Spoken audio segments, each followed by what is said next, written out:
बिस्मिल्लाहिर्रहमानिर्रहीम, अस्सलाम वालेकुम। मैं हूं आपका होस्ट चौधरी इरफान ज़ीर, आपको स्पोर्ट्स जोन की वर्ल्ड कप की स्पेशल ट्रांसमिशन में वेलकम कहता हूं। नाज़रीन, वर्ल्ड कप का आगाज़ आज से होगा जी, और ये 9th एडिशन है T20 वर्ल्ड कप का। और इससे अगर बात करें तो ओबियसली ये USA और वेस्ट इंडीज़ में खेला जाएगा। और इस हवाले से हम देख रहे हैं कि ओबियसली 9th एडिशन, अगर 8th एडिशन की बात करें तो भारत ने पहला टाइटल जीता, फिर पाकिस्तान ने, फिर उसके बाद हमने देखा कि वेस्ट इंडीज़ जीते, फिर साउथ अफ्रीका श्रीलंका ने ये विक्ट्री अपने नाम की, और फिर वेस्ट इंडीज़ ने टाइटल जीता। और उसके बाद फिर हमने देखा कि ऑस्ट्रेलिया ने भी विक्ट्री हासिल की, और लास्ट टाइम हमने देखा कि इंग्लैंड ने हमसे फाइनल जीता। तो ओबियसली ये एक हम बात करते हैं क्रिकेट के हवाले से, T20 एक फॉर्मेट बन चुका है, और तमाम दुनिया की जो फॉलोइंग है, जो व्यूअरशिप है, वो इस हवाले से बहुत ज़्यादा बढ़ चुकी है। ये स्पेशल ट्रांसमिशन होगी जी हमारा आपका साथ, अगर बात करें तो 2 ट्रांसमिशन होंगी, 5 to 6 हम प्री मैच बात करेंगे, और कुछ मैचेस आप जानते हैं बाद में भी होंगे।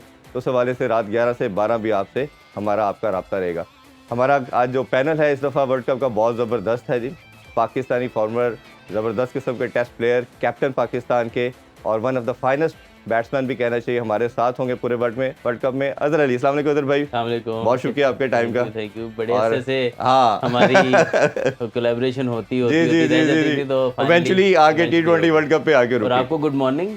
आप मैं तो अभी भी जेट लैग में आपके लिए तो ये गुड मॉर्निंग ही गुड मॉर्निंग ही ऐसे ही है, और आते साथ ही इधर आया हूँ, तो अभी सब कुछ वही चल रहा है। और ज़ाहर भाई भी, आपको भी वेलकम कहते हैं। बहुत शुक्रिया ज़ाहर भाई, आप तो हमारे परमानेंट फीचर हैं ही हैं जी। बहुत शुक्रिया, थैंक यू जी। अच्छा अज़हर भाई, आज हम कोशिश करेंगे कि आज बेसिक हम डिस्कशन करें। ऑब्वियसली आज पहला मैच USA और ऑस्ट्रेलिया का, उसमें अगर बात करें तो कनाडा का खेला जाएगा। ये हमारे ग्रुप का मैच है। अगर T20 फॉर्मेट के हवाले से अगर थोड़ी सी हम डिस्कशन करें तो ये शुरू में टीमों ने इसको फॉर्मेट माना नहीं। ऑब्वियसली टेस्ट को सबसे बड़ा फॉर्मेट माना जाता था, ODI की माना जाता था, बट इवेंचुअली हमने देखा कि ऑस्ट्रेलिया ने, इंग्लैंड ने, और वो तमाम साइड जो शायद इस पे वो एम्फसाइज नहीं करते थे, इवेंचुअली उन्होंने भी आके इस पे किया, और फिर वो वर्ल्ड कप भी जीते। तो आप कैसे देखते हैं इस फॉर्मेट को? आप देखिए, T20 एक ऐसा फॉर्मेट है जो कि एक अट्रैक्टिव है। आप देख लें, T20 वर्ल्ड कप में सबसे ज़्यादा टीमें होती हैं जी। तो दैट मीन्स के एक इंट्रोडक्शन भी है क्रिकेट का उन नेशंस के लिए जहाँ पे क्रिकेट खेली नहीं जाती। तो आई थिंक कि बड़ी ज़बरदस्त एक चीज़ है, अट्रैक्शन है उन कंट्रीज़ के लिए जो यंगस्टर्स अब USA में देखेंगे, कनाडा में देखेंगे, और जैसी कंट्री जो इस टूर्नामेंट में हिस्सा ले रही हैं, उनके जो यंग जनरेशन है जब इसको टीवी पे देखेगी, उनको ये एक तो शॉर्टर है और 3 घंटे में ये गेम ख़त्म हो जाता है, क्योंकि लोग यूज्ड टू हैं 90 मिनट्स फुटबॉल के या ऐसी गेम्स के जो जल्दी ख़त्म हो जाती हैं। तो अगर कोई टेस्ट क्रिकेट देखता है तो उसको समझ ही नहीं आती यार ये 5 दिन तक क्या लगे रहते हैं। मतलब हमें कोई देखे यार अज़हर अली यार 5 दिन से एक मैच खेल रहा है, आउट ही नहीं हो रहा, या फील्डिंग में 150 ओवर फील्डिंग कर रहे हैं, ये क्या कर रहे हैं। हमने ODI में देखा कि बहुत ज़्यादा ड्रॉप हो गई, और वो इसलिए हो गई कि 50 ओवर, जब आप T20 खेल के 50 ओवर भी खेलते हैं ना, तो एज ए प्लेयर भी आपको लगता है यार 50 ओवर ही नहीं खत्म हो रहे। तो आई फील के जो best format of the game है वो तो टेस्ट ही है, और वो रहेगा क्योंकि वहीं पे आपकी सही स्किल टेस्ट होती है। और जो T20 में भी जिनकी परफॉर्मेंसेस बेहतरीन आएंगी ना, वो देखिएगा वो टेस्ट में भी बहुत अच्छे होंगे। पायदार रहेगी उनकी परफॉर्मेंस, लॉन्ग लास्टिंग रहेगी। ये नहीं होगा एक आधा टूर्नामेंट अच्छा खेलेंगे फिर उनकी परफॉर्मेंस डिप कर जाएगी। तो आई फील कि still test cricket and one day cricket is very important for the teams, but attraction के लिए आई थिंक ये बेस्ट फॉर्मेट है अगर आपने क्रिकेट को फैलाना है दुनिया में। और इसलिए मैं समझता हूँ कि अच्छी चीज़ है कि 20 टीमें इस टूर्नामेंट में हिस्सा ले रही हैं, ताकि ये दुनिया में खेल ज़्यादा फैले, लोग ज़्यादा कंट्रीज़ को खेलें और ज़्यादा इंटरेस्ट डेवलप हो। और एंटरटेनमेंट के लिए ये तो बेहतरीन फॉर्मेट है ही, लेकिन आई फील कि जैसे इंग्लैंड है, ऑस्ट्रेलिया है, they still emphasize on test cricket a lot, और उसकी वजह से ही वो T20 क्रिकेट में भी बहुत अच्छा कर। अच्छा, आपने एक यूनिक बात की, इस तरफ मैं दोबारा आता हूँ। ज़ाहर भाई, इस दफ़ा 20 टीमों ने पार्टिसिपेट किया, जैसे अज़हर भाई भी बता रहे हैं कि ये एक लार्जर स्केल पे इसको लेके जाया जा रहा है कि ताकि मैक्सिमम टीमें भी इस पर पार्टिसिपेट करें, और व्यूअरशिप भी ऑब्वियसली इसकी इनहैंस होगी। आप कैसे देखते हैं इस? लेकिन जिस तरह फुटबॉल है, फुटबॉल का वर्ल्ड कप होता है, उसमें 32 टीम्स पार्टिसिपेट करती हैं। जो क्रिकेट का वर्ल्ड कप ट्रेडिशनली होता रहा है उसमें 10 टीमें खेल रही होंगी, 12 टीमें खेल रही होंगी। तो अज़हर भाई ने बिल्कुल राइटली पॉइंट आउट किया कि क्रिकेट को भी हमें वसी करने की ज़रूरत है, इसको एक्सपेंड करने की ज़रूरत है। और प्रीवियसली जब टेस्ट क्रिकेट की प्रीडोमिनेंस थी या ODI की प्रीडोमिनेंस थी, तो ज़्यादातर जो हमारी फॉर्मर कॉमनवेल्थ नेशंस होती थी वही क्रिकेट खेलती थी, जहाँ साहब का ब्रिटिश रूल। तो अब इस तरह ऐसा किया जा रहा है कि जो ना सिर्फ उन नेशंस में क्रिकेट को फैलाया जा रहा है बल्कि उन नेशंस में भी क्रिकेट को फैलाया जा रहा है जहाँ पे पहले साबका दौर में क्रिकेट नहीं खेला गया, जिस तरह ओमान है या वो पार्टिसिपेट कर रहे हैं, पापुआ न्यू गिनी है वो पार्टिसिपेट कर रहे हैं, यूएस से पार्टिसिपेट करिए, कनाडा पार्टिसिपेट करिए, ये ऐसी टीम्स हैं। और इस T20 वर्ल्ड कप की खूबसूरती ये भी है कि इसमें हर कॉन्टिनेंट से रिप्रेजेंटेशन है, अफ्रीका से रिप्रेजेंटेशन है, यूरोप से रिप्रेजेंटेशन है, आयरलैंड है, नीदरलैंड्स है, इंग्लैंड है, ये यूरोप से है, अफ्रीका से साउथ अफ्रीका है, नमीबिया है, नॉर्थ अमेरिका से कनाडा है, यूएसए है, एशिया से है, एशिया से तो है ही है 5-6 टीमें जो मेरे अफगानिस्तान, तो तमाम बड़े आज़म से पार्टिसिपेशन है। और ऐसा टूर्नामेंट यूनिक किस्म का ये टूर्नामेंट हो रहा है कि पहले 10-12 टीमें होती थी, अब 20 टीमें हैं, तो इसकी जो रीच है उसको फैलाया जा रहा है। अच्छा अदर भाई, ये डिस्कशन दो हो रही हैं। एक तो ये हो रही है कि शायद कहीं ना कहीं ओडीआई फॉर्मेट ख़त्म हो जाएगा और शायद सिर्फ वर्ल्ड कप की हद तक रह जाएगा, और दूसरा जो आपने एक बात की कि पहले यही कहा जाता था कि जो टेस्ट प्लेयर है वो किसी भी फॉर्मेट में आके एडजस्ट हो सकता है, T20 प्लेयर वो नहीं बन सकता। जैसे आपने कहा कि आप T20 प्लेयर किसी भी फॉर्मेट में जा सकता है, क्या ऐसा पॉसिबल है? मैंने ये मेरा ये पॉइंट नहीं था कि जो मेरा ख्याल है कि अभी भी वही चीज़ है, टेस्ट का प्लेयर हमेशा चाहे वो बॉलर है चाहे बैटर है, बिल्कुल ठीक, वो T20 फॉर्मेट या वनडे फॉर्मेट में फिट हो सकता है, लेकिन T20 के सिर्फ T20 का स्पेशलिस्ट बहुत कम ऐसे प्लेयर होते हैं जो वहाँ से जंप लगा के टेस्ट क्रिकेट में एडजस्ट कर जाते हैं। इंग्लैंड ने भी कई प्लेयर्स ट्राई किए, लेकिन उनमें से वही रहे जो बाकायदा तरीके से फर्स्ट क्लास क्रिकेट खेलते रहे और उनकी जो बेसिक्स ऑफ द गेम है वो बेहतर थी। आप ये नहीं कर सकते कि यार टेस्ट में अगर आप सिर्फ अटैकिंग खेलेंगे और आप कामयाब हो जाएंगे, उसके पीछे बेस की ज़रूरत होती है, बेसिक गेम की जो टेक्निक है वो होने ज़रूरी है। तो I think yes there is room for aggression in test cricket, but also आपकी जब तक टेक्निक प्योर आपकी सेट नहीं हुई तब तक बॉलर भी नहीं चलता, बैटर भी नहीं चलता। तो इतना आपने अगर देखा हो पाकिस्तान की वाइट बॉल 50 ओवर की परफॉर्मेंस इंडिया में जो रही, उसमें हमने सबसे ज़्यादा लैक की कंसिस्टेंसी। बॉलिंग में क्या 3-4 अच्छे बॉल करके 2 लूज डिलीवरी, हमेशा 5वें 6ठे बॉल पे बाउंड्री लग रही थी ऐसे ही। तो इट मीन्स के longer formats of the game की जो है ना स्किल डेवलप नहीं हुई 4 ओवर से ऊपर बॉलर बॉलिंग नहीं कर पा रहा, 5वां फील्डर जब दायरे के अंदर होता है उसको जब बैटर्स यूटिलाइज करते हैं तो आपकी जो कंसिस्टेंसी ऑफ लाइन और लेंथ है वो इतनी स्ट्रांग नहीं, स्पिनर स्ट्रगल कर रहे हैं। इवन हमें साउथ कील के पास जाना पड़ा, बिल्कुल कम है कि वो है। सो आई मीन लॉन्गर फॉर्मेट्स जो हैं, आपकी फर्स्ट क्लास क्रिकेट हो गई, आपकी 50 ओवर लिस्ट ए गेम्स हो गई, आप देख लें कि हमारे उन प्लेयर्स ने बहुत कम खेली हुई थी जी, तो उस वजह से उनके अगर हमारे स्पिनर्स के लिस्ट ए के फाइफर्स देख लें वो भी नहीं है बिल्कुल। तो इट मीन्स कि जब वो इतनी क्रिकेट नहीं खेले उस फॉर्मेट में, सिर्फ इंटरनेशनल ही खेल रहे हैं, तो उनकी बेसिक्स जो हैं वो आहिस्ता आहिस्ता वीक होती गई हैं, जिसकी वजह से हमने white ball 50 over world cup में बहुत स्ट्रगल किया। इसी तरह ही अब ये जा रहा है T20 में भी, आप देखें हमारी बॉलिंग नीचे आती जा रही है क्योंकि जैसे जैसे लोग खेलते जा रहे हैं अपने हमारे बॉलर्स को यूज्ड होते जा रहे हैं। इजहार भाई, जिस तरह अजहर भाई भी बात कर रहे थे, एक एक्सेप्शनल हमें देखें तो एक्सेप्शनल केस हमें नज़र आता है डेविड वार्नर का, कि जो फर्स्ट क्लास भी नहीं खेला था और T20 शुरू में था और आते जाते सारे फॉर्मेट में छा गया। बहुत कम एग्जाम्पल ऐसे मिलती हैं। अच्छा, ये हम अपनी टीम की तरफ भी अब आगे बढ़ते हैं, ओबियसली पूरा पाकिस्तान उन्हीं की तरफ देख रहा है, और इंग्लैंड में तो बहुत हमने क्वेश्चन भी किया और हमें बड़ी उम्मीद थी कि प्रिपरेशन अच्छी होगी। आप कैसे देखते हैं हमारी टीम की कम्बिनेशन को जो भी रिसेंटली परफॉर्मेंस आई? देखिए, हमारा जो कॉम्बिनेशन है एक ट्रांजिशन फेज से गुजरे हैं।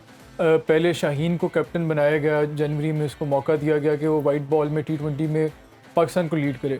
फिर नए चेयरमैन आए, नए चेयरमैन के आने के बाद बाबर को दोबारा से अनएक्सपेक्टेडली कैप्टन बनाया गया। तो उसके बाद से जो कॉम्बिनेशन है, चाहे बैटिंग में है चाहे बॉलिंग में, चॉप एंड चेंज किया जा रहा है। कोई फिक्स नज़र नहीं आ रहा कि क्या हमारा हर सीरीज़ में हमने देखा है ट्राई आउट किया, न्यूजीलैंड में और कॉम्बिनेशन के साथ गए, आयरलैंड में और किया और इंग्लैंड में और किया। इंग्लैंड में काफ़ी हद तक कुछ चीज़ें हो रहा है क्योंकि पहले जिस तरह पहले था कि बाबर और रिजवान ओपन करते थे, फिर उसको चेंज किया, फिर साइम को मौका दिया गया ओपन में, फिर बाद में अब साइम की जगह साइम को नहीं चला तो फिर उसके बाद बाबर रिजवान को दोबारा ओपनिंग के हवाले से दिया गया। मिडिल ऑर्डर में हमने देखा है कि वो जो टॉप है फ़खर को मिडिल ऑर्डर में लेके आ रहे हैं, हालांकि पहले वो मिडिल ऑर्डर में इतना नहीं फ्रीक्वेंटली खेले। फिर लोअर मिडिल ऑर्डर में अभी भी कन्फ्यूजन है कि किस तरह वो इतना अच्छा कंसिस्टेंटली परफॉर्म नहीं करे। बॉलिंग में भी आपने देखा है कि ये भी अभी डिसाइडेड नहीं कि 4 फास्ट बॉलर्स के साथ हम जाएंगे या 2 स्पिनर्स के साथ जाएंगे। जो रिसेंट मैचेस हुए हैं, इसमें आखिरी मैच हुआ उसमें 4 फास्ट बॉलर्स के साथ गए, जिसमें नसीम था, शाहीन थे, आमिर थे, या तो इस हवाले से काफ़ी हद तक कन्फ्यूजन है। तो मेरे ख्याल में अभी तो जो सिचुएशन है इसमें यही फैसला करना चाहिए कि उस्मान को मौका देना चाहिए। उस्मान ने रिसेंटली जो इंग्लैंड के खिलाफ आखिरी T20 है उसमें अच्छा परफॉर्मेंस दी, और अबरार को सरप्राइजिंगली, क्योंकि जो जिस तरह की कंडीशंस होंगे वेस्ट इंडीज़ में, खास तौर पर ज़्यादातर मैचेस हैं भी वेस्ट इंडीज़ में, 16 मैचेस यूएस में और 39 मैचेस, लेकिन उसके लिए सुपर 8 में जाना जरूरी है। उस हवाले से अबरार को मेरा ख्याल है ट्राई किया जाना चाहिए था, ताकि बैलेंस हमारा लाइनअप हो। बिल्कुल, वो मैंने क्वेश्चन भी किया था बाबर आजम से। अजहर भाई, आपके होने का फ़ायदा उठाएंगे, हमने एक एक पॉइंट अपने फैंस को बताना है कि क्या क्या मसाइल हैं। सबसे पहला जो पॉइंट है वो सिलेक्शन पे हम स्टार्ट करते हैं।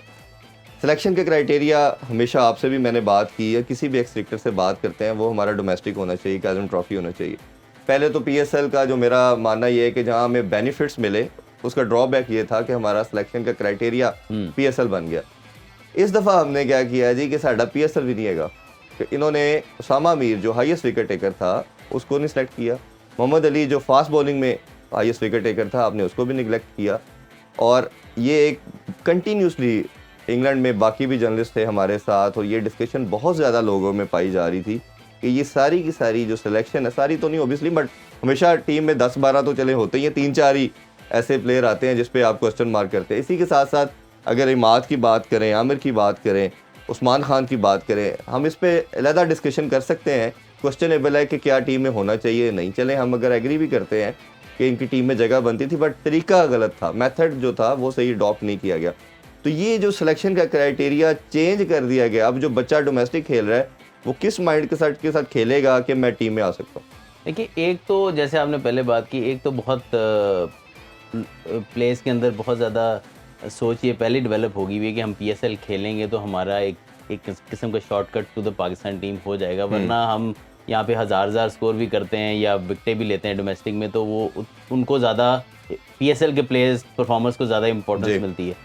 अभी भी अगर देखें तो PSL की मेजॉरिटी देखें तो इमाद PSL में परफॉर्म करके वापस आए, आमिर, हारिस रऊफ, कहा यह जाता है कि हारिस रऊफ क्योंकि इंजर्ड हो गए थे तो आपके पास ज़्यादा ऑप्शन नहीं थे। हालांकि जमान खान पे आपने इन्वेस्ट किया हुआ था, अब्बास अफरीदी पे किया हुआ था, मोहम्मद अली ने परफॉर्म किया था, वो वसीम जूनियर पे आपने 3 साल इन्वेस्ट किया। बिल्कुल। तो ये मुझे ये समझ नहीं आती सम टाइम कि हम क्यों बैक ऑफ कर जाते हैं उन प्लेयर्स से जो आपने 2-3 साल लगाए हैं जिनको बनाने के लिए। आई फील कि अब उनका कैरियर बहुत सेटबैक, बहुत मेंटली स्ट्रांग होंगे तो वो कम बैक करेंगे उस तरीके से, लेकिन अब उनको एक सेटबैक मिल गया अगेन फिर के जो प्लेयर वही प्लेयर आके डोमेस्टिक में खेलते हैं और वो कहते हैं कि यार हम इधर परफॉर्म करें, उनको वहाँ पे वो जिसको कहते हैं ना कि मोटिवेशन नहीं रहती फिर उसको कि यार मैं PSL का वेट करूं, PSL में जाऊं, वहां परफॉर्म करूं। सो आई फील कि ये चीज़ ख़त्म होनी चाहिए। Domestic is your main selection criteria किसी भी कंट्री का। आपने अगर किसी को वापस भी लाना है तो आपको वो डोमेस्टिक में डालना चाहिए उनको, या उनको पहले से कर। लेकिन बदकिस्मती पिछले 6-8 महीने में ये रही है कि ना कंट्री हमारी सेटल रही है, पॉलिटिकल आपने सिचुएशन देखी, उसी तरह ही हमारा ज़ाहिर बात है हमारा इफेक्ट करता है क्रिकेट बोर्ड भी। जैसे अनरेस्ट पॉलिटिक्स में रहेगा उसी तरह ही फिर अनरेस्ट नहीं। अच्छा अजहर भाई, उस वजह से सॉरी मैं कंप्लीट कर लूँगा। तो उसमें मसला ये हुआ कि कोई भी सर्टन नहीं था कि कौन सी सिलेक्शन कमेटी होएगी, कौन कप्तान होगा, कौन चेयरमैन होगा। सो इसके अंदर, इस सारे खिचड़ी के अंदर आपकी टीम फंसी रही है। तो जिसकी वजह से एकदम से PSL हुई, जहाँ जहाँ फिल इन दी ब्लैंक्स नज़र आ रहे थे उन्होंने प्लेयर्स लिए। तो I can feel little bit in that way भी कि यार इतनी अनरेस्ट में चीज़ें थी कि इन दी एंड आके ये डिसीजंस हुए। लेकिन आई फील कि आपको कहीं ना कहीं आपको सेटल करना पड़ेगा यार कि क्या क्राइटेरिया होना चाहिए पाकिस्तान की सिलेक्शन का। जब तक कंसिस्टेंसी उस सिलेक्शन क्राइटेरिया में नहीं होगी तो प्लेयर्स जो है वो इसी तरह, फिर वो कहते हैं ना यार प्लेयर्स बड़े डरे रहते हैं, तो वो डरा रहना उनका फिर जस्टिफाई होता है। नहीं तो अजहर भाई, इसमें दूसरा क्वेश्चन ये बनता है कि आप ठीक कह रहे हैं, कंट्री की जो टर्बुलेंस है, सिचुएशन है, वो आपकी स्पोर्ट्स में रिफ्लेक्ट करती है, सब मानते हैं। बट एक अगर आप देखें, चेयरमैन भी चेंज होते रहे, सिलेक्शन कमेटी भी चेंज होती रही, बाबर चेंज नहीं हुआ। बाबर को 4 साल का फेयर रन मिला, और अभी भी दोबारा बाबर को बुलाने के पीछे जो लॉजिक थी या रीज़न जो थी, मेरी काफ़ी मैनेजमेंट के लोगों से बात हुई। एक तो लगता है ये ना पॉपुलर डिसीजन था, अवाम ने फ़ौरन एक्सेप्ट कर लिया कि बाबर को कैप्टन बनाया। दूसरा उनके रीज़न ये था कि बाबर को सब पता है प्लेयरों का, हमें कोई ज़्यादा एफर्ट करनी नहीं पड़ेगी। तो बाबर पे ये ऑनस नहीं आता, रिस्पॉन्सिबिलिटी नहीं आती कि उसने सारे लड़के जो 4 साल में जितने भी थे ये सब उसके हाथ से निकले हैं और उसको, और जितना वो स्ट्रॉन्ग कैप्टन बना दिया गया था खासतौर पे रमीज भाई के दौर में, तो उनको सारी अथॉरिटी दे दी गई, अभी भी काफ़ी उनके पास है, तो वो तो अपनी मर्जी के लड़के ला सकता था और कर सकता था। फिर उसको डिस्पाइट ऑफ इट अगर आपको ये चीज़ें मिल रही हैं तो कौन रिस्पॉन्सिबल है? देखिए, मैंने पास में भी ये बोला है कि जो बाबर की बैटिंग की क्वालिटीज़ है ना वो बहुत अमेजिंग है जी। जिसको कहते हैं कि मैं खुद बहुत बड़ा फ़ैन हूँ, मैं शायद पाकिस्तान का उसको बैटिंग का सबसे बड़ा ब्रांड समझता हूँ, बल्कि क्रिकेट का भी बनता जा रहा है पाकिस्तान जी। लेकिन जो कैप्टनसी में लैकिंग रही है उसकी, एक तो decision making on the ground, जिस तरीके से उसको इम्प्रूव करना चाहिए था। आई एम नॉट सेइंग कि वो he is a poor captain, but जिस तरीके से जितनी अरसा, मेरा ख्याल चौथा वर्ल्ड कप है, किसी भी शायद कप्तान को पाकिस्तान की हिस्ट्री में इतने वर्ल्ड कप्स नहीं मिले, तो इट मीन्स कि उसको ड्यूरेशन काफ़ी मिला इम्प्रूव करने का, वरना साल 1.5 साल बाद जो है वो कप्तान हट जाते हैं। जब वो कप्तान बनने लगते हैं तो वो समझ लो कि उनका आखिरी टाइम शुरू हो जाता है। ऐसे ही तो इस बाबर को लकीली इसकी फैन बेस है और विच इज़ राइटली सो, सब प्यार करते हैं, हम भी प्यार करते हैं, जिसकी वजह से उसको एक्स्ट्रा बैकिंग मिलती है, विच इज़ फाइन, और इसका उसको फ़ायदा होना चाहिए था। अभी तक उसने उस चीज़ का उस तरह फ़ायदा नहीं उठाया, और आई थिंक ये टीम बनाने तक के जो सिचुएशन है ना, वो बाबर से उस तरह टीम नहीं बनी, बैकअप नहीं बना। टीम तो उसने बनाई, जारी बात है, सारे टैलेंटेड प्लेयर हैं जो इस टाइम सिलेक्टेड हैं, ये नहीं कह रहे कि ये प्लेयर गलत टीम के अंदर सिलेक्ट हुए, लेकिन कई दफ़ा आप कंटिन्यूसली किसी प्लेयर को खिलाते रहते हैं ना जो आउट ऑफ फॉर्म हो, कि यार ये करेगा, ये मेरा मैच विनर है, जो भी है, वो उसके लिए भी नुकसान हो रहा है। और जिसकी इवन फॉर्म लगी हो उसको ना खिलाना, ये भी उतनी बड़ी जाती है। तो आई थिंक बाबर ने उस तरीके से रिस्पॉन्ड नहीं किया बैकिंग का जितनी उसको मिली, और अब ये लास्ट तो नहीं कहेंगे, अगला वर्ल्ड कप भी उससे तो वही कप्तान हो, लेकिन एक ऐसी अपॉर्चुनिटी इसको दोबारा मिली है। होपफुली जो गलतियां पास में हुई उसको रेक्टिफाई करके पाकिस्तान के लिए वर्ल्ड कप जीतना, किस्मत एंड पे फाइनल सेमीफाइनल में आगे। बिल्कुल ऐसे ही। और हम थोड़ी बात कर रहे थे डिस्कशन टीम के हवाले से, क्रिटिसिज्म ऑब्वियसली सिलेक्शन के ऊपर बहुत ज़्यादा हो रहा है, और हमारे अभी कोशिश है कि तमाम वो चीज़ें डिस्कस करें जो दुनिया देख रही है। और मोहसिन नकवी साहब ने तो कह दिया है कि डिस्कशन टीम पे नहीं करनी 1 महीना, बट हमारा काम है, हम फिर भी करेंगे, मजबूरी है। 2 सिलेक्शन के ऊपर बहुत तनकीद हुई अभी इंग्लैंड की सीरीज़ के अगेंस्ट भी। एक आज़म खान के ऊपर कि शायद वो इंटरनेशनल कमोडिटी नहीं है, उसका स्किल लेवल वो नहीं है, फिटनेस लेवल वो नहीं है, और दूसरा शादाब, हम मानते हैं कि बहुत बड़ा मैच विनर पाकिस्तान का रहा है, इस तरह हसन अली भी रहा है, बट जब किसी प्लेयर की फॉर्म नहीं होती तो ये कोई इसमें ना नाराज़गी होनी चाहिए, ना कोई दोस्ती यारी पे बात आनी चाहिए। आप उसको रेस्ट दें, बिठाएं, आपके 15 का स्क्वाड है, अगर दूसरा अच्छा परफॉर्म कर रहा है, चांस दें, अपॉर्चुनिटी दें, वो करता है उसको टीम, ये पाकिस्तान की टीम है। और यही सारे फैंस भी बात कर रहे थे। इन 2 इंक्लूजन को कैसे देखते हो जो कंसिस्टेंट बेसिस पे खिलाया जा रहा है? देखिए, मैं खुद इस चीज़ का बहुत फर्म बिलीवर हूँ कि जब टीम गई है तो उसको सपोर्ट करें, लेकिन ये जो हम बात करते हैं नॉर्मली, जब हम बात करेंगे तो हम कोशिश करेंगे कि उस तरीके से बात करेंगे टीम को भी उस चीज़ का फ़ायदा हो।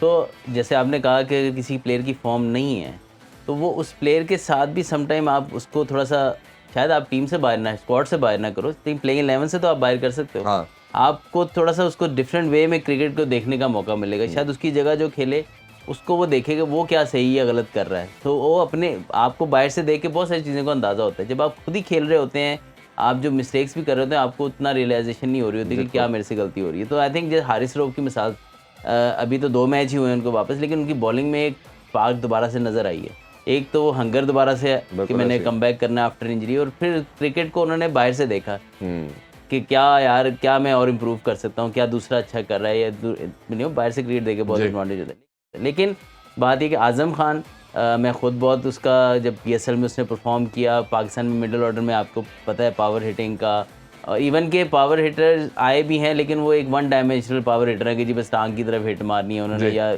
मतलब कुछ एरियाज़ हैं जहाँ पे। लेकिन आज़म ने PSL में ऐसा दिखाया कि वो हर पिच के चारों तरफ शॉट्स लगा सकता है।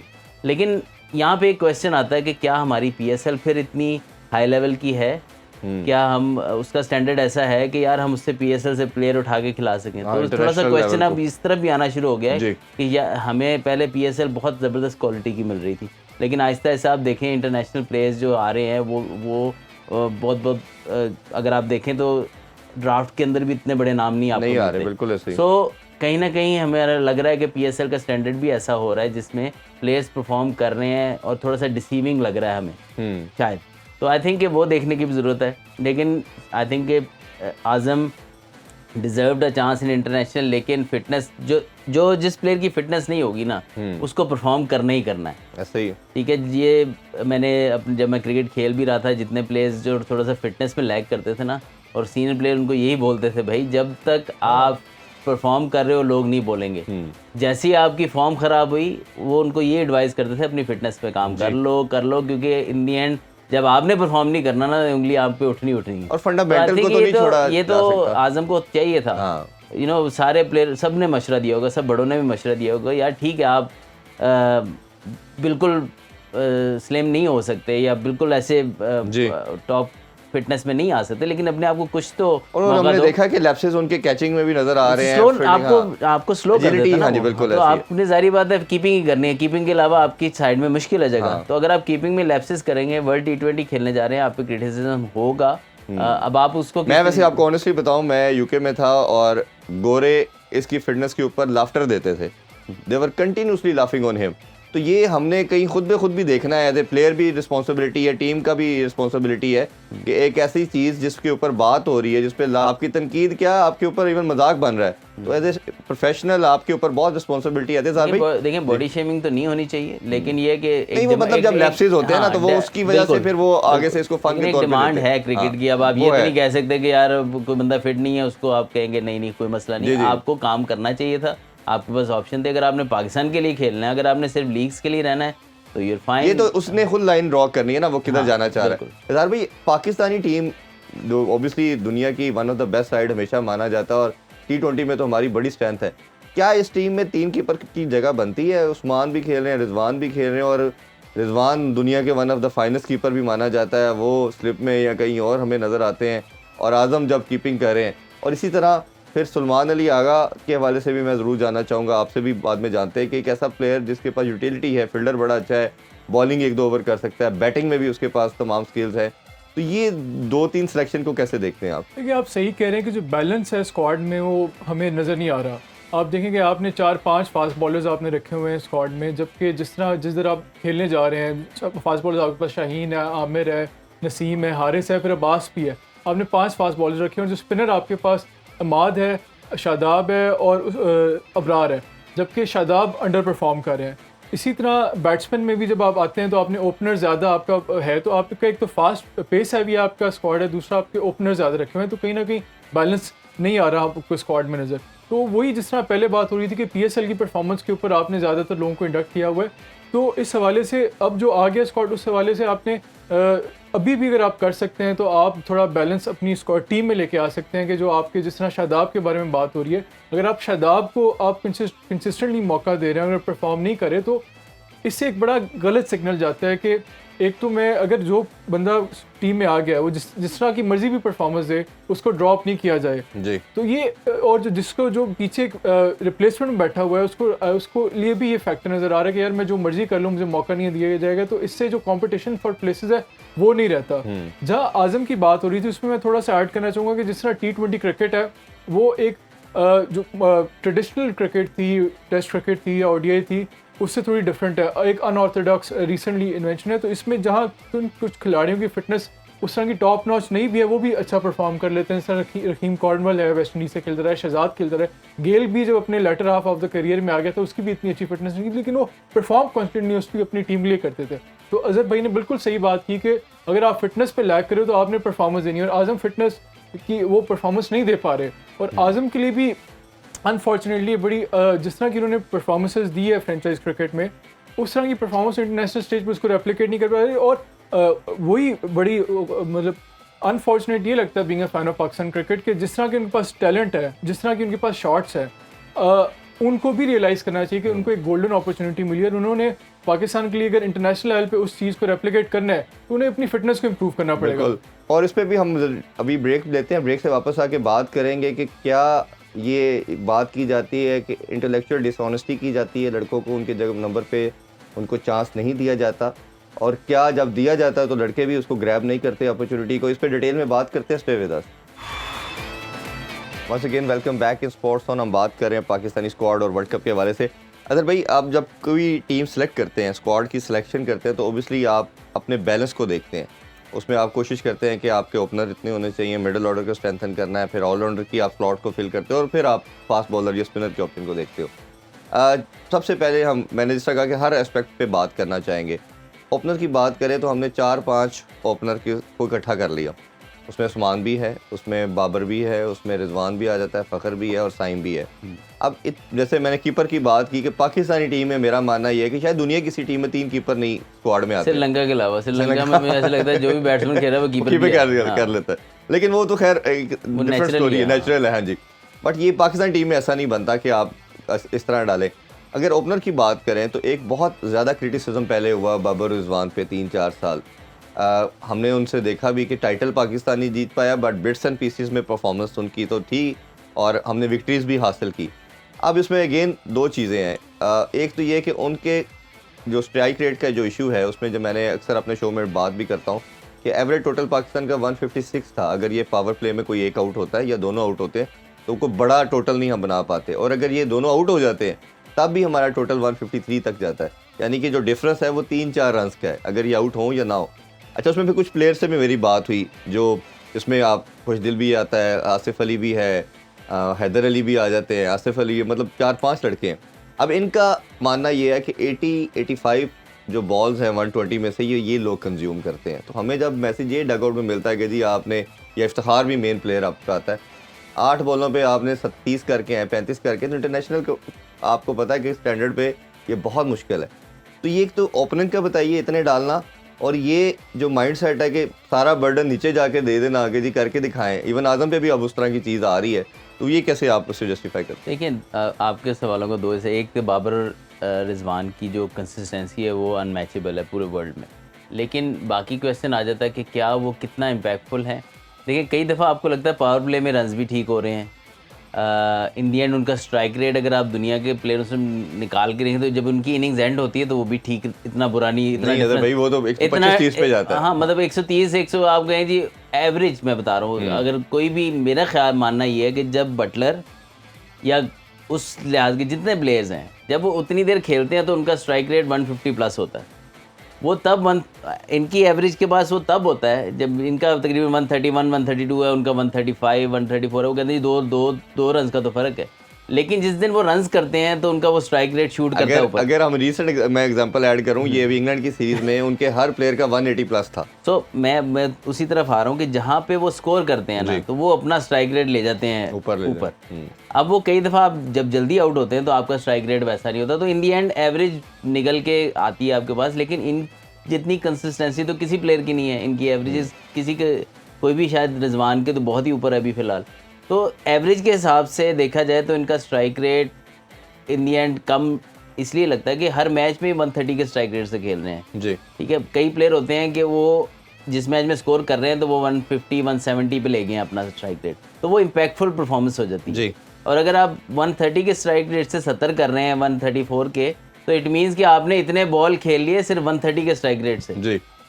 तो आप ये कंपेरिजन करें, अगर आप वही बॉल 25 बॉल खेल रहे हैं, वही अगर आप 50 बॉल खेल रहे हैं तो आपका स्ट्राइक रेट और ऊपर होना चाहिए। yes. तो बिटवीन 6 and 13 ओवर्स, जो 14 ओवर्स है ना, जब ये बैटिंग करते हैं तो ये तब एक्सेलरेट उस तरीके से नहीं करते। पावर प्ले में चलें 50 का 45 हो गया, 55 का 50 हो गया, मैनेजेबल है 5 रन। लेकिन जो बीच में 3-4 ओवर ये पावर प्ले के बाद इकट्ठे खेल रहे हो तो खेलते हैं ना, उसमें जो स्कोरिंग रेट है ना वो तेज़ होना चाहिए जबकि आपकी विकेट नहीं गिरी हुई। बिल्कुल ठीक। तो वो वहाँ पे आपका लैग करता है और फिर एकदम प्रेशर पड़ता है मिडिल ऑर्डर पे। तो अपनी इनकी कंसिस्टेंसी भी बेहतरीन है, ये इंडियन स्कोर भी 80 कर जाता है या 100 कर जाता है, लेकिन फिर बाकी प्लेयरों को वो चांस नहीं मिलता अपनी इनिंग बिल्ड करने का, उनको आते ही हिट मारनी। अच्छा सर भाई, एक और चीज़ मैं आपसे जानना चाहूँगा कि ये जो लड़कों का बहुत मानना है, जिसमें हम पहले पास में देखें तो उसमें अहमद शहजाद भी आता है, उमर अकमल भी आता है, ये आप भी ऑब्वियसली आपकी कप्तानी में भी खेले हैं लड़के, ये यार कहते थे हमारे नंबरों पे खिलाया नहीं गया। बाबर की एग्जांपल मैं खुद देखता हूँ कि जिस तरह मिकी आर्थर और सैफी भाई ने उनको खिलाया नंबर 3 पे, आपका नंबर भी था वो भी लिया गया, हफीज़ भी आते थे वो भी नंबर उस टाइम में बाबर को दिया गया, तो बाबर को बनाया गया।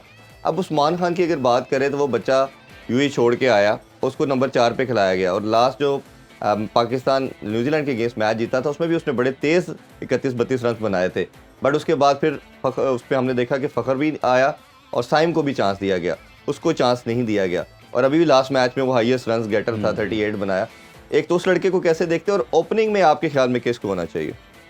देखिए उस्मान ने बड़ा इम्प्रेसिव पीएसएल खेला इस साल भी, पहले भी जब भी वो खेलता है वो बड़ा इम्प्रेसिव रहा है। और दूसरी चीज़ ये है कि एक कंट्री की वो ऑप्शन छोड़ के वो आया, तो स्ट्रेट अवे मुझे तो लगा पहले 2-3 मैच थे वो उस प्रेशर में भी रहा है पहले कि यार मैं एक अपॉर्चुनिटी छोड़ के आया हूँ, वो पता नहीं यहाँ क्या होता है। और पाकिस्तान का सबको पता है कि 2-3 चांसों के बाद हो सकता है आपको चांस ही ना मिले। बिल्कुल। लेकिन ही केम बैक, मतलब लास्ट T20 न्यूजीलैंड का भी देख लें या ये इंग्लैंड के, बड़ा टफ था इसके लिए। एक एशियन प्लेयर के लिए ओवल की पिच के जैसा बाउंस और प्लेयर्स आउट हो रहे थे उसके राउंड, तो उसमें वो बहुत ज़बरदस्त इनिंग थी, could have gone further, but एक इम्प्रेसिव, एक यंगस्टर की तरफ से बड़ी इम्प्रेसिव थी। बात यही है कि हमारा मसला हमेशा पिछले 3-4 सालों में ये जी मिडिल ऑर्डर, लेकिन वही बात है ना कि मिडिल ऑर्डर को आप डेवलप कैसे कर रहे हैं, ठीक है, चांसेस कैसे दे रहे हैं। और अगर यही होता रहेगा कि हमने इस दफ़ा भी जो सिलेक्शन की बात भी हुई है, हमने बैकअप ओपनर्स का तो बैकअप रख लिया जो ऑलरेडी हमारे 4 टीम में खेल रहे होते हैं जी, जो कोई भी नीचे से ऊपर ओपन कर सकता है जाके, ऐसे ही। लेकिन हमने अगर आज़म और इफ्तिखार को कुछ हो जाता है या उनकी फॉर्म नहीं होती तो उनकी जगह कोई बंदा नहीं है जो पीछे से रिप्लेस करे उनको। तो that is where I feel के जिसमें ऑलरेडी हमारे पास ऑप्शन बहुत ज़्यादा हैं उसी में हमने बैकअप भी रखा हुआ है। हाँ। लेकिन जिसमें हमारे पास बैकअप नहीं है और जिसमें हमारी स्ट्रेंथ भी नहीं है उसमें हमारे पास बैकअप कोई नहीं है। अज़हर भाई आपको भी शामिल करते हैं। हम ओपनिंग का तो बड़ा रोना रोते हैं, मिडिल ऑर्डर का भी मसला ओडीआई में भी रहा और हम देख रहे हैं T20 में भी है। हम सबसे एक मेन प्लेयर हमें इफ्तिखार ही नज़र आता है, बट इफ्तिखार से ऊपर हमें नज़र आता है शादाब बैटिंग करने आए थे। इफ्तिखार की भी अगर मैं पूरे 1.5-2 साल के स्टैट्स देख रहा था, मैच विनिंग बहुत कम है। दो के वो सबसे ज़्यादा कंसिस्टेंट है, बट उसकी मैच विनिंग उसकी भी नहीं उस तरह की फिनिशर के रोल में वो भी अभी ऐसा डेवलप नहीं हो पाए। अगर मैं इसमें एक ऐड करूँ फिर आप कंटिन्यू कीजिएगा। इफ्तिखार को हमने समझ लिया कि 3 ओवर लास्ट में खिलाना है। हाँ जी, ये भी ठीक है, एक बहुत बड़ा उसके साथ भी इनजस्टिस है जी। ऑल्दो कि मैंने इसीलिए कहा शदाब को बहुत अच्छा नहीं खेलता, लेकिन उसको भी 10 ओवर मिले ना, उसको अगर आप 7वें अब समझ नहीं आती वो 7वें 8वें नंबर तक ले जाते हैं उसको जी।